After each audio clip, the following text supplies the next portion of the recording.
What is going on YouTube?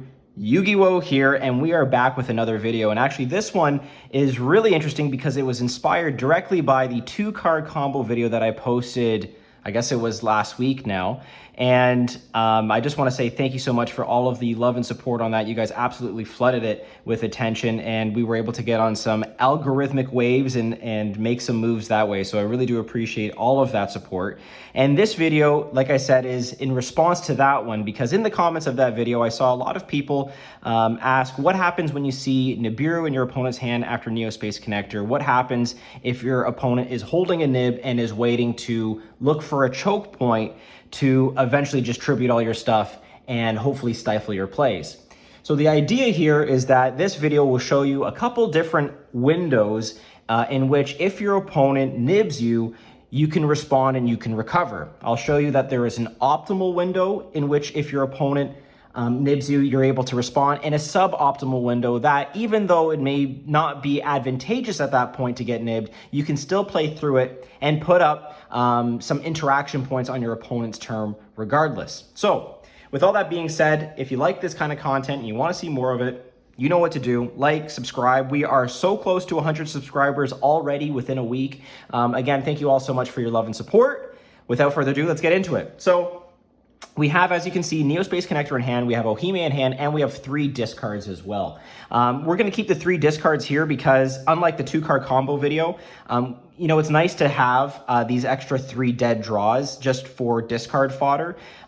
It's funny, if we actually were to have a Pot of Prosperity in hand, and we were to get nibbed, it wouldn't be a huge deal because we can use the pot in order to, you know, draw more and kind of dig deeper into what we need to see. So I think that's kind of funny. If we also had like a Triple Tactics Talent, for example, we could play further by drawing into more or stealing their opponent's nib or whatever the case may be. And again, continuing to play. But for now, let's just consider these 3 dead draws and let's go from there. So we're going to start off with, of course, normal summoning the Neospace Connector. We're going to go Connector Effect. And that's going to grab us, or summon anyway, Dolphin. Okay, so we have the Dolphin. That's our second summon right now. And of course, we're going to then go Dolphin Effect. We're going to discard our dead draw card. And, you know, I know it's off screen, but the graveyard's over this area. We're going to check our opponent's hand, and lo and behold, we see a Nibiru in their hand. Okay.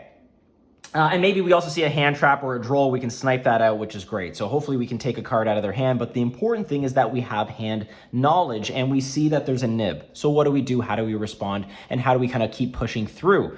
Well, we're going to kind of continue as normal here. We're going to link the connector and the dolphin off. And we're going to go into the best summon off of the extra deck, which is Isolde, obviously, and we're going to put the Isolde down here.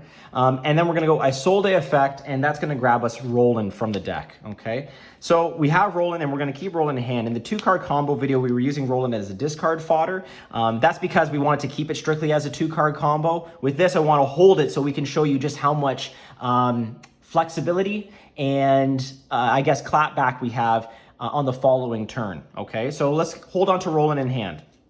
We're then going to go Isolde Effect, and we're going to send 3 equips rather than 4. So we're going to send 3 equips. We're going to send Arabesque. We're going to also send Mayo, and we're going to send Durendal as well. So those are our 3 equips that we're going to send to grave. So again, Durendal, Mayo Shidori, and Arabesque. Those are going to be sent to grave, and we're going to special our Hare to the field. Okay, so Hare is going to get special summoned. Now, again, in the last combo, we were getting Oliver on the field and sending 4. Because we know our opponent has nib, we're going to sequence things a little bit differently, where we're going to put 3 in the grave and we're going to have Hare on field. That's our 4th summon. So where do we go from here? At this point, we're going to activate Ohime's effect to reveal and then add Ceremony to hand. And of course, we're going to discard as well off of that. And again, we can throw out one of these discards here, okay?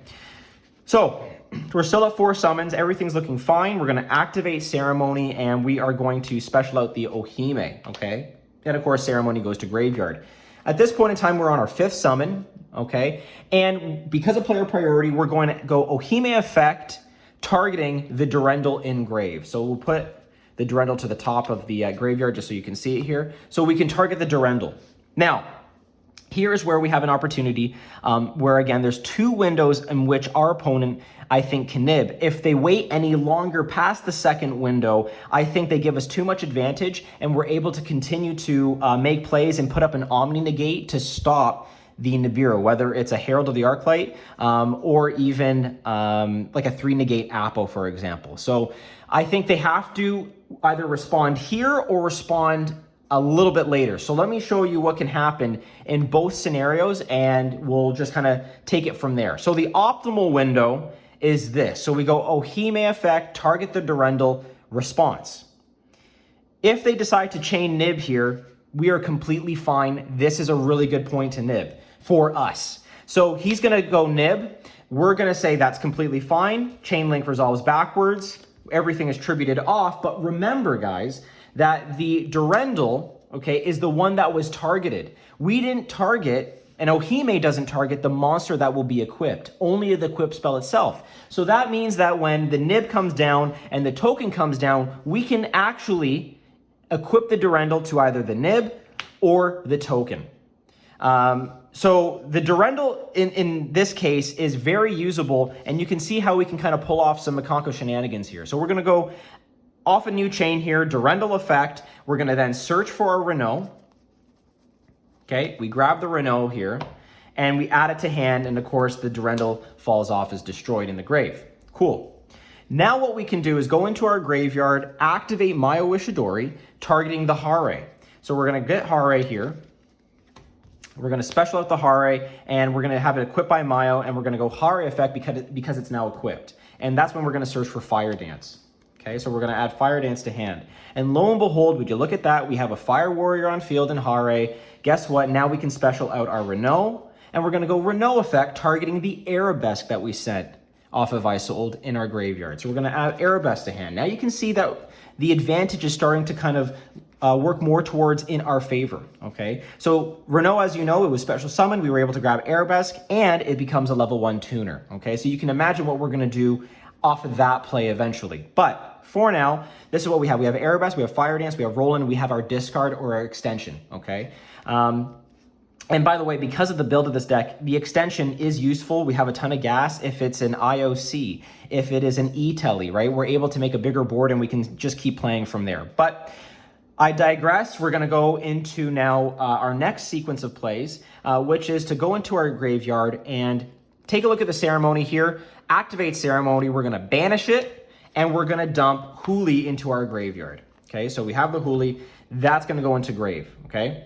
So now, from our hand, we'll activate Fire Dance, and we're gonna bring back the Huli, okay? Huli's now equipped with Fire Dance. We're gonna go Huli effect, and that's gonna look for a trap for us. Now, you can look for anything. I like to go for the Promise here because, again, it gives us more interaction on our opponent's turn.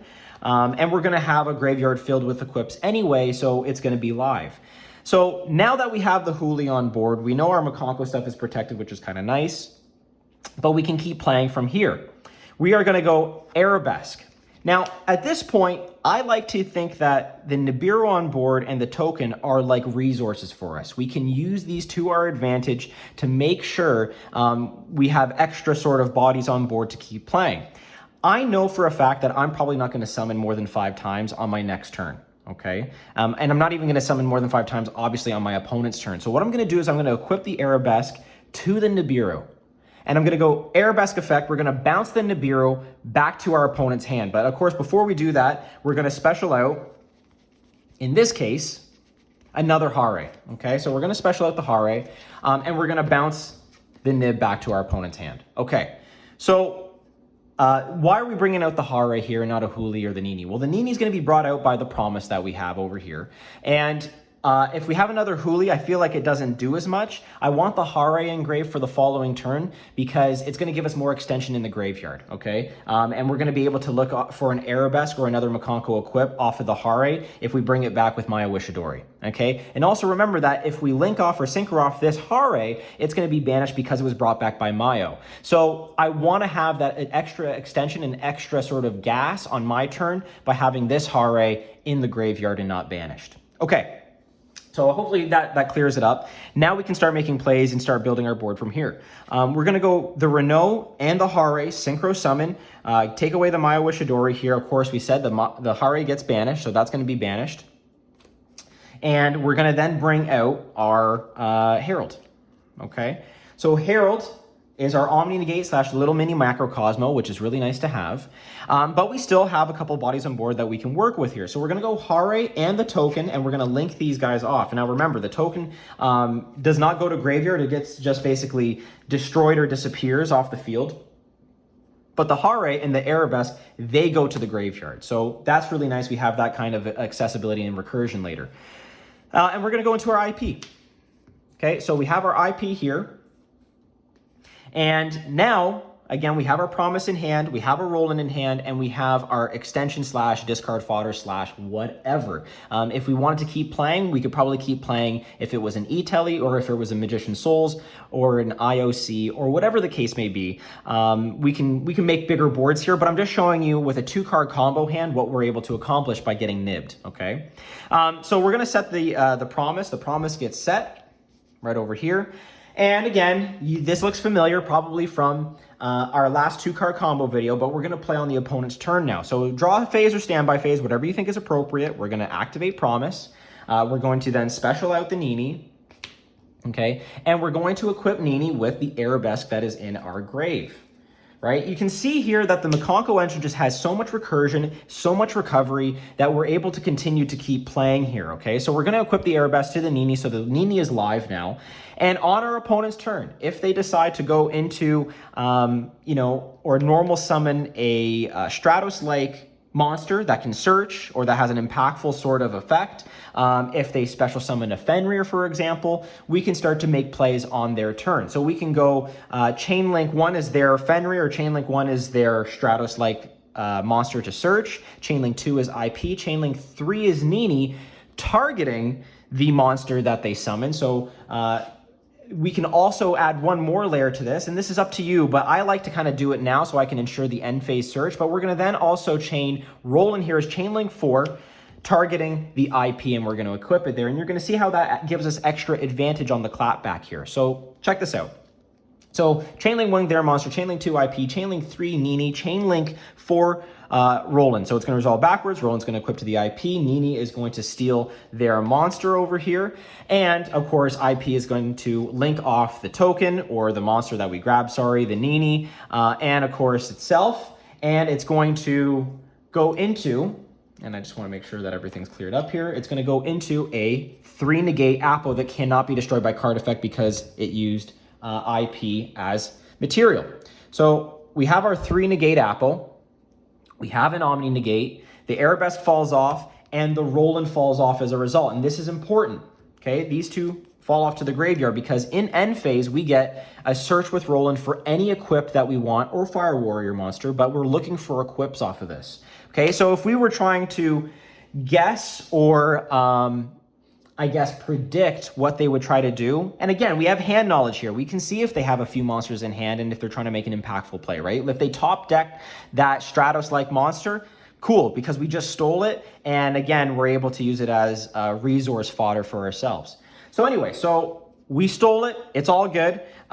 This is what we're looking at. If we, again, predict what's going to happen next, let's say we use up the Apo a couple of times. Eventually they want to force a battle phase. They go battle phase, they get rid of the Apo. Let's say we also, at some point, used an Omni Negate here. We would tribute off the Herald. We would search for another Ohime by activating its effect in graveyard. So we'll grab an Ohime here. That'll be added to our hand for follow-up, which is great. So we have now 2 cards in our hand. We have the Huli on board. Usually they can't out it at this point because they've spent so many resources trying to get the Apo off, and also the Herald. So now we go main phase 2, whatever. We go end phase. We're going to activate Roland's effect, and it's going to search us for an equip. We're going to grab Double-Edged Sword here, okay? So with Double-Edged Sword, we know that we have game if they have a monster with 2,000 or more attack on board. We also know that if they have a monster with less than 2,000 attack, let's say at minimum 1,500 or 1,600 to get over the Apo, we can, with what we have in our graveyard, have a ton of recursion here. We can go Maya Wishidori effect, engrave, target the Hare, bring out the Hare, search for another card.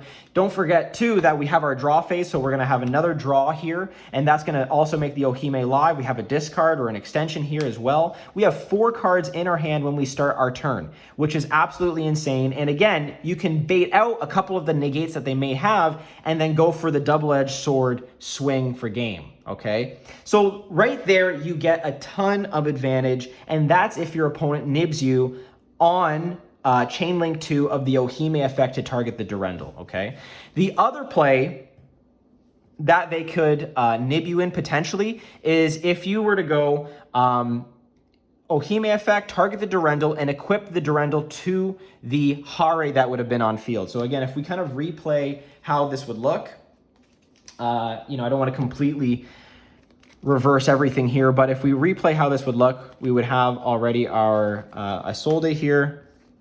Let's just say we have these, okay, like that, and we'll have that like that, perfect.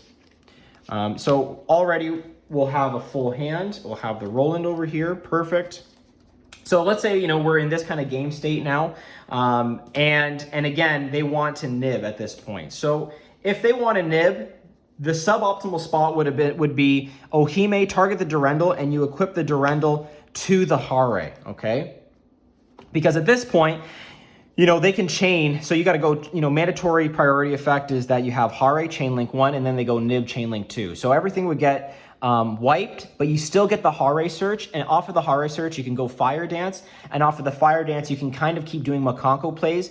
You'll do the same thing, but what you'll be lacking is a Herald on field. So what you'll end up having on your opponent's turn is a 3 negate Apo and a Huli, which isn't bad because, again, you're able to steal an opponent's monster, have 3 monster negates, and still be able to kind of survive, and, again, still have the Roland in hand for the clapback. So what I showed you is the optimal window to play through Nibiru. That would end with a Herald, 3 and 3 negates, so you get an Omni Negate / a little mini Macrocosmo, and, a snatch deal basically in order to kind of make that Apo. So that's really nice. So, I mean, if they nib you at this point, that's fine. You still get the Hare search. You can still make plays. It's just suboptimal, right? If they wait any longer past this point, you're going to get the Durendal search and you're going to be able to grab Renault and you're going to be able to kind of plus from there because, again, we still have the Maya Wishidori and the Arabesque in graveyard, and that's how we can facilitate our plays. So what do we lack when we get nibbed here, as opposed to our 2-card combo that was interrupted? Well, we're obviously missing the untargetable Baron, but aside from that, guys, it's pretty free. The beautiful thing about this deck is that there's a ton of recursion and there's a ton of ability to kind of play back onto your opponent's turn and have a really good follow-up. You can see that we ended their turn and started our turn with like 3 to 4 cards in hand. So that's really nice here. And again, this extra card, it could be an E-Telly, it could be a Magician Souls, it could be a Triple Tactics Talent. That allows us to continue to play even further. Okay, so that was a bit of a long-winded explanation, but I really wanted to make sure that you guys saw the 2 different windows of which you could play through in Nibiru, and that this deck can play through Nib, and we're not fussed about it at all. Remember, hand knowledge is everything. Connector facilitates that. We're going to have a 1-card combo video coming out where it's just Connector in hand, and it can show you what we can get off of that as well. So with all that being said, guys, thank you so much for watching and spending the time with me here on YouTube. If you have any questions or comments, leave them down in the comment section below. If you want to save on any of the products that I am endorsed by, Sleeve Chief, Players, Cards, and Collectibles, hit the link in the description. Use code WOE to get 5% off your Sleeve Chief stuff. And with all that being said, like and subscribe for more of this great Mikankguu content. This is Yu-Gi-Oh! On YouTube, signing out.